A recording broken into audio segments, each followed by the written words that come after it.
Hello friends, good morning. Welcome to guidance Guru. Guidance Guru YouTube চ্যানেলে তোমাদের সকলকে স্বাগত জানাচ্ছি।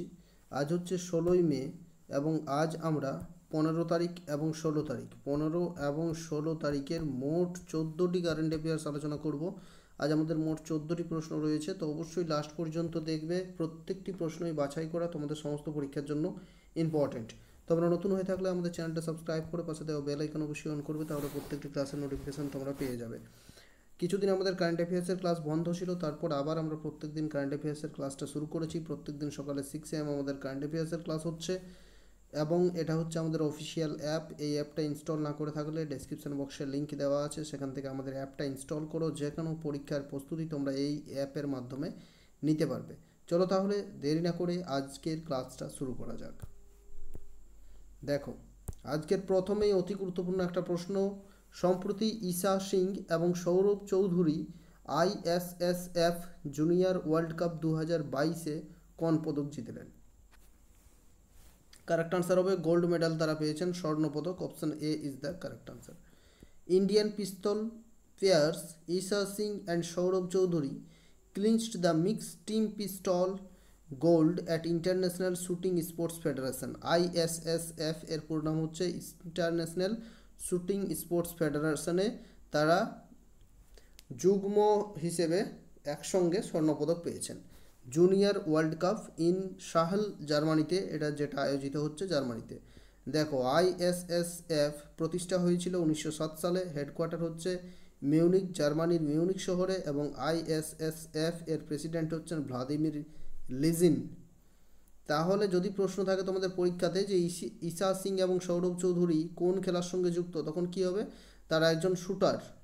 ঠিক আছে, চলো নেক্সট কোয়েশ্চেন দেখো। দ্বিতীয় প্রশ্ন। আমাদের ক্লাস ভালো লাগলে প্রত্যেকে অবশ্যই এক্ষুনি একটা লাইক করো, তোমার বন্ধুদের সাথে অবশ্যই মাস্ট প্রত্যেকে শেয়ার করে দাও। এবং এটা হচ্ছে আমাদের দেখো টেলিগ্রাম চ্যানেল গাইডেন্স গুরু অফিসিয়াল। টেলিগ্রাম অ্যাপে গিয়ে গাইডেন্স গুরু অফিসিয়াল লিখে সার্চ করে তোমরা জয়েন করতে পারো, অথবা ডেসক্রিপশানে লিঙ্ক দেওয়া আছে, সেই লিঙ্ক দ্বারাও প্রত্যেকে জয়েন করতে পারো।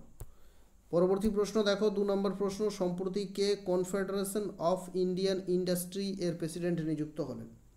তো কনফেডারেশন অফ ইন্ডিয়ান ইন্ডাস্ট্রি এর প্রেসিডেন্ট পদে নিযুক্ত হলেন সম্প্রতি Sanjiv Bajaj. Option C is the correct answer. ইনি হচ্ছেন সঞ্জীব বাজাজ।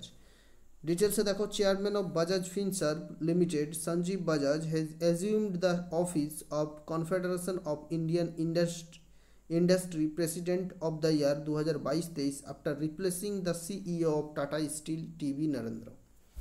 এর আগে এই পদে ছিলেন টাটা স্টিলের বর্তমান CEO টিভি নরেন্দ্র। তো এরপর থেকে এই পদে থাকছেন, অর্থাৎ কনফেডারেশন অফ ইন্ডিয়ান ইন্ডাস্ট্রির প্রেসিডেন্ট পদে থাকবেন সঞ্জীব বাজাজ, যিনি বর্তমানে বাজাজ ফিনসার্ভ লিমিটেড এর চেয়ারম্যান। সঞ্জীব বাজাজ। ঠিক আছে, নেক্সট কোয়েশ্চেন দেখো, 3 নম্বর। প্রয়াত হলেন ডক্টর রমাকান্ত শুক্লা। তিনি কোন ভাষার রচনার জন্য সাহিত্য একাডেমি পুরস্কার পান? তো তিনি একজন হিন্দি এবং সংস্কৃত ভাষায় রচনা করতেন, সংস্কৃত কবি ছিলেন বা লেখক ছিলেন। তিনি সংস্কৃত ভাষায় রচনার জন্য তিনি সাহিত্য একাডেমি পুরস্কার পেয়েছিলেন। ডিটেলসে দেখে নেব। Padma Shri doctor Ramakant Shukla, a profound Sanskrit and Hindi scholar, has passed away in Aligarh, উত্তরপ্রদেশে তিনি মারা গেলেন। He has received the Sahitya Akademi award in 2018 under Sanskrit category for poetry Mama জননী।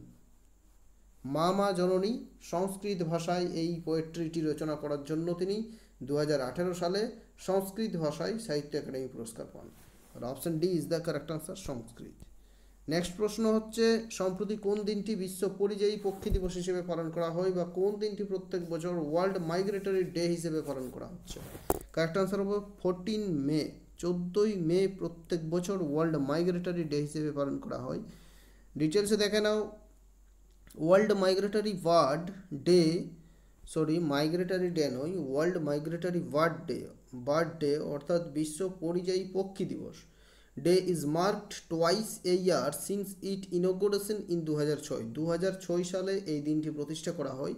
International Migratory Bird Day will be celebrated on 14 May and 8 October 2022। এই বছর 14ই মে এবং 8 অক্টোবর দুদিন পালন করা হবে। প্রত্যেক বছরে দুদিন করে এটা পালন করা হয়। The theme for world Migratory Bird day 2022 is light pollution. এবারের থিম হচ্ছে লাইট পলিউশন মনে রাখবে। নেক্সট দেখো 5 নম্বর কোশ্চেন, প্রয়াত হলেন শেখ খলিফা বিন জায়েদ, তিনি কোন দেশের রাষ্ট্রপতি ছিলেন? শেখ খলিফা বিন জায়েদ তিনি সম্প্রতি মারা গেলেন, তিনি ছিলেন ইউএই অর্থাৎ ইউনাইটেড আরব এমিরেটস এর তিনি প্রেসিডেন্ট ছিলেন, তিনি সম্প্রতি মারা গেলেন। UAE president and ruler of Abu Dhabi Sheikh Khalifa bin Zayed Al Nahyan passed away. He served as the president of the UAE and ruler of Abu Dhabi since November 3, 2004. তো আমাদের current অ্যাফেয়ার্সের ক্লাসে বহুবার বলেছি যে United আরব Emirates বা আরব আমিরশাহী এর president হচ্ছেন খলিফা bin Zayed Al নাহয়ান, তো তিনি সম্প্রতি মারা গেলেন। ইউএই বা সংযুক্ত আরব আমিরশাহী এর নতুন প্রেসিডেন্ট নিয়োগ করা হলে তোমাদের আমি ভিডিও দিয়ে ক্লাসে জানিয়ে দেব। এবং ইউএই এর রাজধানী হচ্ছে আবু ধাবি এবং এদের মুদ্রা হচ্ছে, তোমরা কমেন্ট করে জানাবে। এটা তোমাদের উত্তর একটা হোমওয়ার্ক দিলাম যে ইউএই, বহুবার কারেন্ট অ্যাফেয়ার্সের ক্লাসে বলেছি ইউএই এর মুদ্রার নাম কি, তোমরা কমেন্ট করে জানাবে, ঠিক আছে? এর কারেন্সির নামটা প্রত্যেকে কমেন্ট করে দেবে। নেক্সট কোয়েশ্চেন দেখো 6 নম্বর কোয়েশ্চেন, ভেরি ইম্পর্টেন্ট প্রশ্ন। সম্প্রতি প্রকাশিত Forbes highest paid athlete list 2022 তালিকায় কে শীর্ষে অবস্থিত? তো সম্প্রতি ফোর্বস একটা সবচেয়ে বেশি মাইনেযুক্ত বা সবচেয়ে বেশি আয়যুক্ত অ্যাথলিটদের একটা তালিকা প্রকাশ করেছে। তো সেই তালিকায় শীর্ষস্থানে কে রয়েছেন? কারেক্ট আনসার হচ্ছে শীর্ষস্থানে রয়েছেন লিওনেল মেসি, বিখ্যাত ফুটবল প্লেয়ার লিওনেল মেসি শীর্ষস্থানে রয়েছেন। দ্বিতীয় স্থানে হচ্ছেন লেবরন জেমস, তৃতীয় স্থানে হচ্ছেন ক্রিশ্চিয়ানো রোনাল্ডো, চতুর্থ স্থানে হচ্ছেন নেইমার, ঠিক আছে? চলো ডিটেলস আরেকবার দেখে নিই। Lionel Messi has topped the list of Forbes highest paid athlete 2022 with a reported income of 130 million, $130 million yearly income, followed by basketball player LeBron James with $121 million, while Cristiano Ronaldo was third with $115 million এবং Neymar হচ্ছে $95 million, তিনি চতুর্থ স্থানে, ঠিক আছে? তাহলে 1 নম্বর Lionel Messi, 2 নম্বরে LeBron James, 3 নম্বর Cristiano Ronaldo. পরবর্তী প্রশ্ন দেখো, সম্প্রতি কোথায় বিশ্বের বৃহত্তম কাচের তলা বিশিষ্ট সেতু নির্মাণ করা হয়েছে? তো এটা তোমরা বিভিন্ন জায়গাতে এখন দেখতে পাচ্ছ যে বিভিন্ন জায়গাতে বিভিন্ন টুরিস্ট প্লেসে কাচের ব্রিজ তৈরি করা হচ্ছে। তো বিশ্বের বৃহত্তম লার্জেস্ট গ্লাস ব্রিজ করা হয়েছে কোথায়? ভিয়েতনামে। Option A is the correct answer, Vietnam. ডিটেলসে দেখে নাও। World's largest glass bottom bridge was opened in Vietnam. It is called Vietnam's Bach Long Pedestrian Bridge, which is 632 meter long and located 150 meter above a huge jungle. একটা বৃহৎ জঙ্গলের উপরে 150 metre উচ্চতায় 632 metre দীর্ঘ এই ব্রিজটি তৈরি করা হয়েছে। ভিয়েতনামের ক্যাপিটাল হচ্ছে হ্যানয়, কারেন্সি হচ্ছে ডং এবং প্রধানমন্ত্রী ফাম মিন চিন। নেক্সট কোয়েশ্চেন দেখো 8 নম্বর, সম্প্রতি কোন দেশের প্রধানমন্ত্রী মহেন্দ্রা রাজাপক্ষে পদত্যাগ করলেন? বহুবার তোমাদের বলেছি যে মহেন্দ্রা রাজাপক্ষে শ্রীলঙ্কার প্রধানমন্ত্রী এবং গোতাবায়া রাজাপক্ষে শ্রীলঙ্কার রাষ্ট্রপতি। তাহলে মহেন্দ্রা রাজাপক্ষে হচ্ছে শ্রীলঙ্কার প্রধানমন্ত্রী, তিনি সম্প্রতি পদত্যাগ করেছেন, রিজাইন দিয়েছেন। Sri Lankan prime minister Mahindra Rajapaksa resigned from his position on 9th মে, কয়েকদিন আগের প্রশ্ন এটা, 9 তারিখেই তিনি রিজাইন দিয়েছেন। He sent his resignation letter to the president of Sri Lanka Gotabaya Rajapaksa. তিনি তার যখন একজন প্রধানমন্ত্রী পদত্যাগ করবেন তো পদত্যাগপত্র রাষ্ট্রপতিকে দিতে হয়, ঠিক আছে? তাহলে এরা কিন্তু দুজন ভাই, মহেন্দ্রা রাজাপক্ষে গোতাবায়া রাজাপক্ষে দুজন সিবলিংস, ঠিক আছে? তাহলে option C is the correct answer. শ্রীলঙ্কার রাজধানীর নাম হচ্ছে শ্রী জয়বর্ধনে কাটাপুরে, তাহলে অপশন সি। 9 নম্বর কোয়েশ্চেন, পশ্চিমবঙ্গের মুখ্যমন্ত্রী মমতা বন্দ্যোপাধ্যায় কোন বই রচনার জন্য বাংলা একাডেমি পুরস্কার পেলেন? মমতা বন্দ্যোপাধ্যায়কে সম্প্রতি বাংলা একাডেমি পুরস্কার দ্বারা সম্মানিত করা হয়েছে। বাংলার শ্রেষ্ঠ রচনাকারকে, শ্রেষ্ঠ লেখককে প্রত্যেক বছর এই পুরস্কার পালন দেওয়া হয়ে থাকে।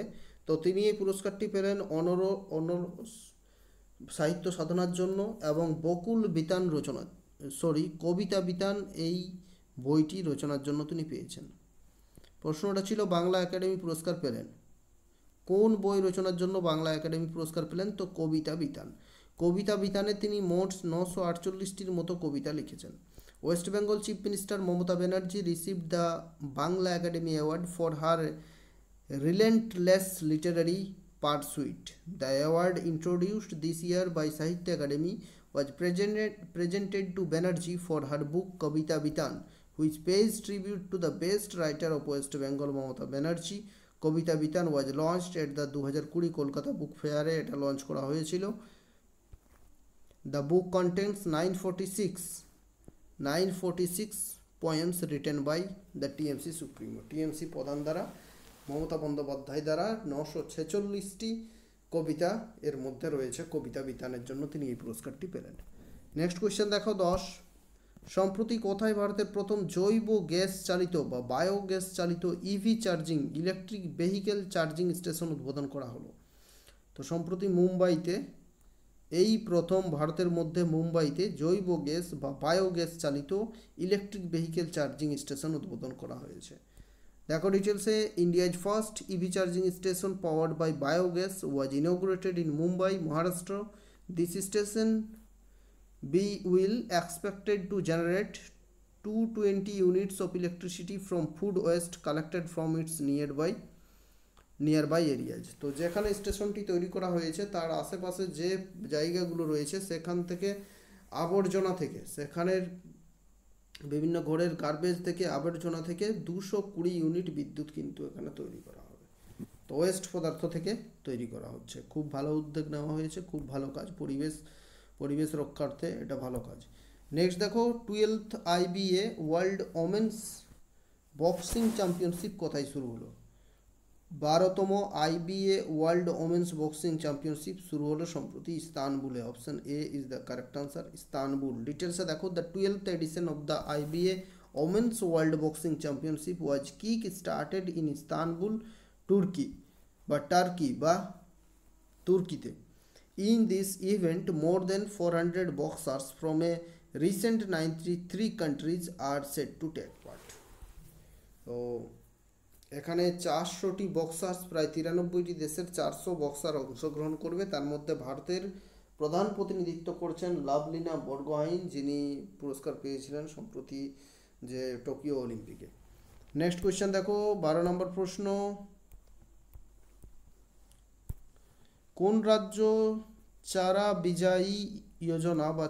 বিজয়ী যোজনা চালু করেছে? সঠিক উত্তর হয়ে যাবে Haryana is the correct answer, option C. ডিটেলসে দেখো, Haryana agriculture minister Jai Prakash Dalal launched the চারা বিজয়ী যোজনা, a scheme launched to provide financial assistance of ₹10,000 per acre to farmer cultivating and supplying fodders to goshalas. তো সেই সব চাষিদের যাদের 1 একরের বেশি জমি রয়েছে সেই সব চাষিদের 10,000 টাকা করে কিন্তু দেওয়া হবে এবং তারা পশু খাদ্য উৎপাদন, এখান থেকে পশু খাদ্য উৎপাদন করা হবে এবং সেগুলোতে বিভিন্ন গোশালাতে সেগুলোকে সাপ্লাই দেওয়া হবে। তো হরিয়ানার মুখ্যমন্ত্রী মনোহর লাল খট্টর, হরিয়ানার রাজধানী হচ্ছে চণ্ডীগড়। নেক্সট কোয়েশ্চেন দেখো, সম্প্রতি প্রথম কোন ভারতীয় অভিনেত্রীকে লুইস ভুইটন এর ব্র্যান্ড অ্যাম্বাসেডর নিযুক্ত করা হয়েছে? ইনি হচ্ছেন দীপিকা পাড়ুকোন। তো দীপিকা পাড়ুকোনকে ফ্রান্সের ব্র্যান্ড লুইস ভিউটন এর ব্র্যান্ড অ্যাম্বাসেডর নিয়োগ করা হয়েছে এবং এই প্রথম কোনো ভারতীয় অভিনেত্রীকে এখানে নিয়োগ করা হলো। Actress Deepika Padukone has become the first ever Indian brand ambassador to luxury brand Louis Vuitton. The news was announced by the French brand. এটা হচ্ছে একটি ফ্রান্সের ব্র্যান্ড এবং ফ্রান্সের ব্র্যান্ড দ্বারা সম্প্রতি এই নিউজটা অ্যানাউন্স করা হয়েছে। পরবর্তী প্রশ্ন দেখো এবং লাস্ট কোয়েশ্চেন, কে ভারতের পরবর্তী মুখ্য নির্বাচন কমিশনার পদে নিযুক্ত হলেন? মোস্ট ইম্পর্ট্যান্ট প্রশ্ন আজকের ক্লাসের। তো সম্প্রতি মুখ্য নির্বাচন কমিশনার পদে নিযুক্ত হতে চলেছেন Rajiv Kumar, option A is the correct answer. ইনি হচ্ছেন রাজীব কুমার, নামটা মনে রাখবে, আগামী পরীক্ষার জন্য খুব বেশি important question. Election commissioner Rajiv Kumar was appointed as the next chief election commissioner. তো তিনি ভারতের আগে নির্বাচন কমিশনার ছিলেন বা ইলেকশন কমিশনার ছিলেন। তো তিনি সেই পদ থেকে উন্নীত হয়ে তিনি মুখ্য নির্বাচন কমিশনার পদে তিনি দায়িত্বভার গ্রহণ করবেন 15ই মে, অর্থাৎ আজ গতকালই তিনি এই পদে গ্রহণ করেছেন। After incumbent Sushil Chandra demits office on May 14। Election Commission of India প্রতিষ্ঠা হয়েছিল 25শে জানুয়ারি 1950। তাই 25শে জানুয়ারি দিনটি প্রত্যেক বছর ভোটার্স ডে হিসেবে পালন করা হয়। এবং এই যে ইলেকশন কমিশন অফ ইন্ডিয়া এর হেডকোয়ার্টার অবস্থিত নিউ দিল্লিতে। তো আমাদের আজের এই 14টি কোয়েশ্চেন শেষ হলো। তোমরা যদি কিছু গুরুত্বপূর্ণ কথা বলছি মন দিয়ে শুনবে। তোমরা SSC MTS, railway group D, West Bengal group D প্রভৃতি পরীক্ষাগুলোর প্রিপারেশন নিতে চাও তাহলে আমাদের অ্যাপ গাইডেন্স গুরু এক্ষুনি ইনস্টল করো। ঠিক আছে, এই গাইডেন্স গুরু অ্যাপটা ইনস্টল করো, গুগল প্লে স্টোরে গাইডেন্স গুরু লিখে সার্চ করো, অথবা আমাদের ডেসক্রিপশন বক্সে লিঙ্ক আছে, সেখান থেকেও তোমরা অ্যাপটা ইনস্টল করতে পারো। অ্যাপ ইনস্টল করার পর তোমরা ফোন নাম্বার দিয়ে তোমরা সাইন আপ করে নেবে। তারপর যদি এই কোর্সগুলোর মধ্যে নেওয়ার থাকে তোমাদের, তো কোর্সের মধ্যে চলে যাবে, সেখান থেকে কোর্সটা তোমরা বাই করে নেবে। কারণ যদি তোমরা এইসব পরীক্ষাগুলো দিতে চাও এবং সঠিক গাইডেন্স নিয়ে তোমরা যদি পরীক্ষাগুলো দিতে চাও তাহলে অবশ্যই তোমাদের এই কোর্সটা নিয়ে নেওয়া উচিত। ঠিক আছে, thanks for watching this video. শেষ পর্যন্ত দেখার জন্য ধন্যবাদ। সুস্থ থেকো, ভালো থেকো, বেশি বেশি করে তোমার বন্ধুদের সাথে শেয়ার করো।